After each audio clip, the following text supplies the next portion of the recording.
Welcome into another episode of the Retirement Insights Podcast. I'm James Anderson, and I'm joined, as always, with Jim Musgrave from Musgrave Financial Services. Jim, it's always a pleasure to be with you.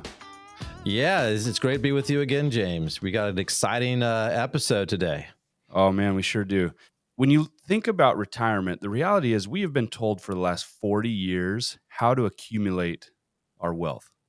Yep. So let's dig into that today and talk about some of the mistakes that people make and what kind of impact it has on their retirement, and also some of the things that they should be doing when planning out the distribution phases of their income. Yeah. Okay. Great. The most people. Now, you correct me if I'm wrong, but what I've seen, James, is that let's make it up. Let's say I need $5,000 to pull out from my whatever investment account I have. Could be a 401k, IRA, non-qualified, Roth, whatever it is. So I need X amount of dollars. And let's say I'm in a 60-40 portfolio or an 80-20 portfolio, or growth, or, some sort of, portfolio that has stocks and bonds. And I take money out. The most common way of doing it is say, hey, I need $5,000. Let's pay the tax, put it in my checking account, rinse and repeat. Okay. So that's the most common way to do it. Quite frankly, it's our least favorite way to do it. But before I get into explaining why, there's basically three different strategies that I kind of talk to my clients about. One's called the probability based. I'm going to talk to you a little bit more about the probability based today. But there's also two other approaches too. One's called the safety first. Another one's called the three bucket strategies. And we're going to have those on upcoming podcasts. But today I want to kind of focus on the probability based approach because this is what most people are doing. So when you look at different philosophies of taking money out, there's what we call the probability-based approach, and this is an investment-centric approach where you sell shares of your portfolio to generate cash, you could take dividends or a combination of both. But in all practical purposes, you're selling shares of whatever you own to raise cash to put that in your checking account. Okay. And there is another philosophy called the safety first approach, where the concept with that is I want to make sure that my basic expenses, let's say, mortgage, food, insurance, whatever it is. So I've got my basic expenses of X amount of dollars. But the safety first person says, listen, I don't feel that comfortable with all this volatility in the markets. So I want to make sure that my basic expenses are covered from guaranteed income. Okay. Now, the only guaranteed income out there comes from annuities. And by the way, there are three different types of annuities. So you have Social Security is an annuity. You've got a pension, which is an annuity. Then you also have income annuities that generate lifetime income from insurance companies. Okay. So annuity is actually a good word. It's not a bad word. And so there are three different types of annuities. And by the way, if you go to my website, jimmusgrave.com, on the annuity page, I have Annuities 101. Highly recommend that you watch that. So we've got these two different approaches. Now, for the probability-based thinker who's very investment-centric, a 90% chance of success is acceptable. Okay. So the markets go through cycles. We have bull markets, we have bear markets, but hey, if I got a 90% chance of success, we're kind of cool. And if we go into a bear market, I'm just going to kind of, maybe spend a little less, get maybe a little defensive, that sort of thing. But, overall, hey, I'll be fine. Okay. Now, the safety first investor doesn't feel comfortable with a 90% chance of success, right? I mean, let me ask you this, James. Would you get on a plane to wherever you're going to go and they say, the pilot said, you know what? We got about a 90% chance of landing safely. Thanks for flying with us. How would that make you feel? I was like, I don't know, that 10%, okay. So I feel a little uncomfortable if they came out. I feel a little uncomfortable about that. So the thing is that the safety first investor may be a little more conservative, but they may say, hey, listen, I like my pension. I like my Social Security. I like the fact that my income is consistent and I know it's going to be there in my checking account regardless of what the market does. So what they do is that they say, hey, listen, I want to make sure that my basic expenses are covered. And then if I want to have, let's say, a major capital purchase, buy a car, or let's say, I want to spend 10 grand on a vacation, fine, that's going to come out of my investment accounts. So it's a different kind of approach. So what you're a lot of times I use a thing called the personal economic model. It's a way that we can visually explain money flow, and a lot of times we talk about, you've got the risk tank or the investment tank, the yellow tank, and then the safe tank, which is the green tank. So for most people, James, their wealth is in two places. One is in their investment accounts or the retirement accounts, and two is in the equity in their house. So in this example, we've got the money that gets pulled out of the investment account. We open up the valve, we pay the taxes, and the rest goes into our checking account, and that's how it works. Okay, but as you and I know, that the stock market doesn't go in a straight line. Okay. 2002 was a rough year because the Fed was raising interest rates and both stocks and bonds were down. Okay, that was a mild, that wasn't technically a recession. It was basically a pullback. But if you go back to 2008 or 2000, 2002, those were very, very significant bear market recessions. And so, by the way, spoiler alert, we're going to have a bear market recession again. We're not sure exactly when that's going to happen. So you got to make sure that your distribution strategy is going to work in both bull and bear markets. If the market's going up, you got to, make sure that it's going to work. But all of a sudden, if the market is off 20, 30, 40, 50%, and by the way, the S&P was down negative 57 from October 2007 to March of 2009. Okay, that happened. Something like that could easily happen again. So we know that stocks don't go in a straight line. We also know that bonds don't go in a straight line. Remember, bonds go in the opposite direction of interest rates. So remember, we had a very accommodative Fed after the last bear market recession in 2008. So they lowered interest rates to stimulate the economy. And, the thing that was pretty good for stocks for a period of time, but you couldn't get hardly anything in bonds and fixed income. So after the, COVID kind of hit in 2020, and we had all the supply chain issues and inflation went up, the Fed had to raise interest rates to kind of cool things down. So when the Fed raised interest rates, that also put downward pressure on bonds. So we know that bonds don't go in a straight line too, and then there's also risk in bonds, okay?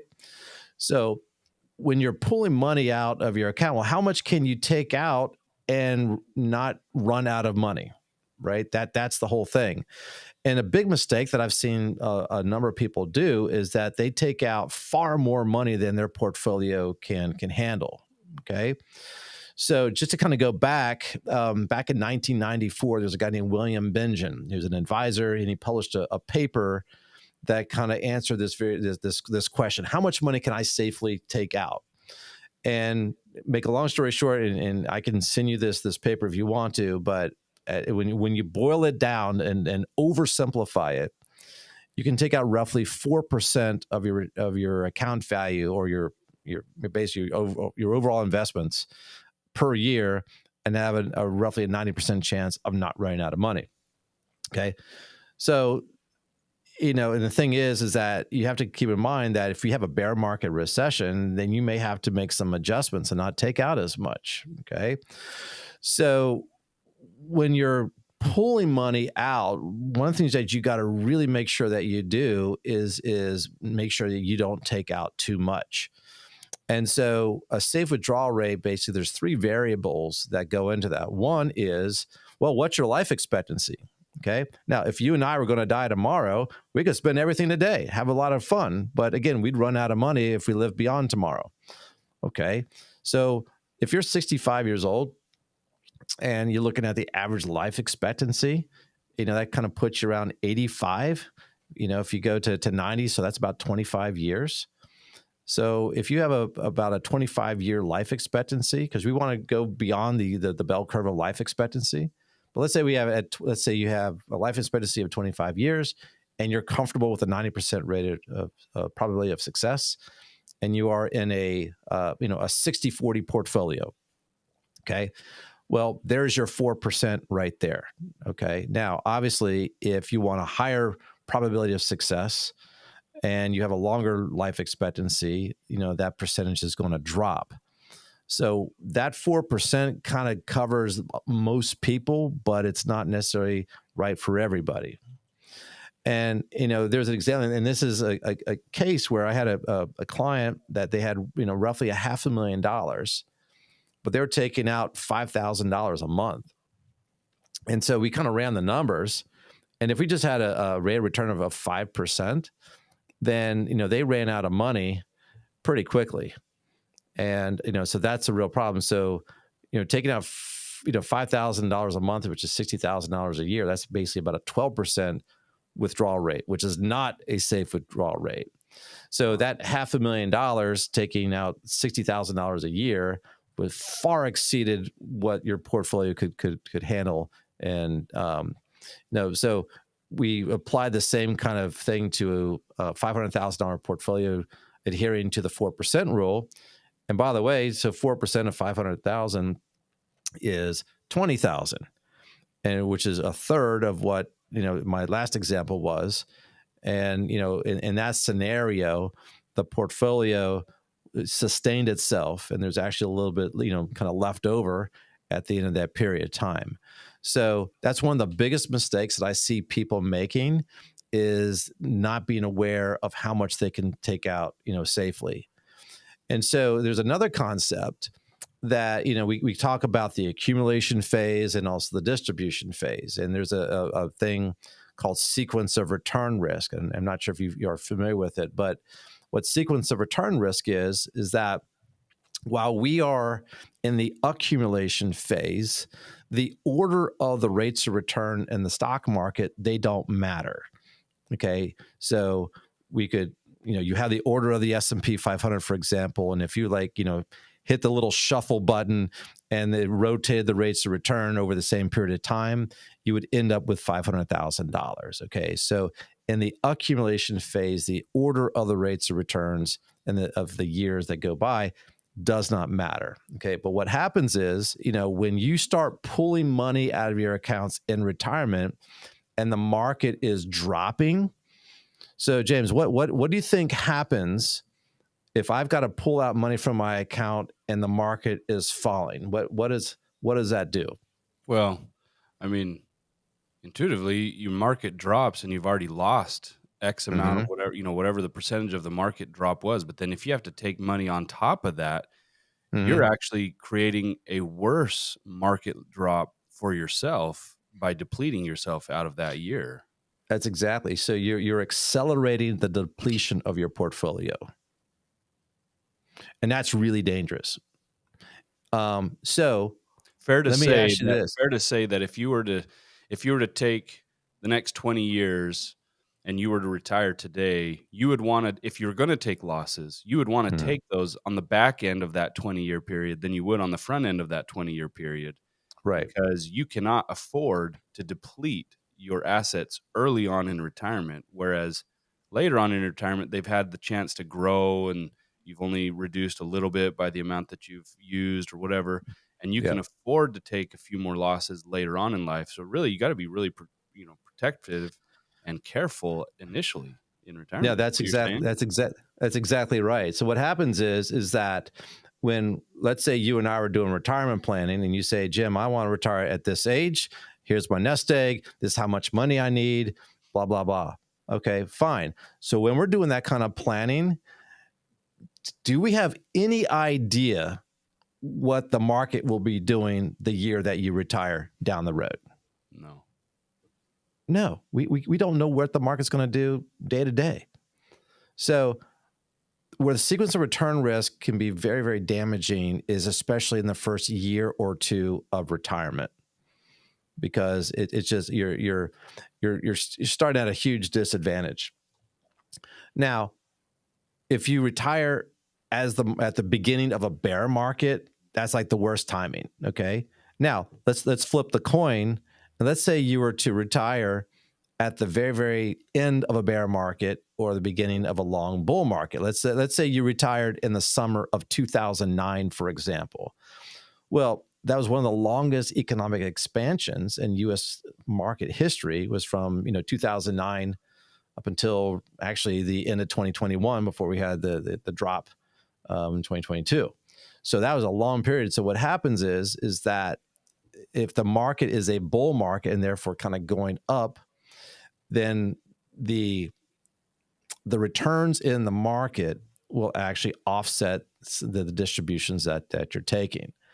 So in that scenario, I mean, a lot of times your portfolio can continue to grow in retirement because the growths are offsetting the distributions because you're in a bull market. So it's really the timing of the markets that's the big variable. Okay, so when we talk about the sequence of return risk, we're really talking about the distribution years, because what happens is that there is a really bad period of time and there could be an incredibly good period of time. Let's say you take a rolling 10, 20, 30 year period. So when you have this wide range of outcomes, it just makes planning really, really difficult, especially when you're doing tax planning. And, we're thinking about, Roth conversions and taxes and all that kind of stuff. And so what we're trying to do kind of philosophically is we're trying to make our income more predictable in retirement versus these wild fluctuations in outcomes. Because, if you retire at the perfect time, you could end up with a lot more money than you needed, or you could flip the coin. If you retire at the wrong time at the beginning of a bear market and all of a sudden things are dropping like a rock, that could have extremely negative effects. Okay, so what the sequence of return risk is really in the distribution phase. Okay, so as I mentioned before, the probability-based approach is the most common way, but it's our least favorite approach because of the sequence of return risk. And by the way, there's no guarantee that you're not going to run out of money or you're not going to have a major, let's say a black swan event, which is an unpredictable economic event that you can't predict, or a geopolitical thing, or World War III. I mean, hate to say World War III, I'm not being sarcastic, but I mean, we got 2 wars going on in the world right now with Ukraine and Israel. So there's all sorts of things that can kind of, set the markets off in the wrong direction. And that's just something we have to take in consideration. So anyway, I just want to kind of talk a little bit about, the probability-based approach, which is the most common way, but there are other approaches that we prefer, and we're going to be talking about those in our next two episodes of our podcast. We're going to be talking about the safety first approach, and we'll also talk about the 3 bucket strategy. So I'm looking forward to kind of talking about these other approaches as well. Well, this has been helpful. I think as people are listening to this, do you know what your plan is with your withdrawals? And do you know if it's the best plan for you specifically? All right, guys, we'll see you on the next episode.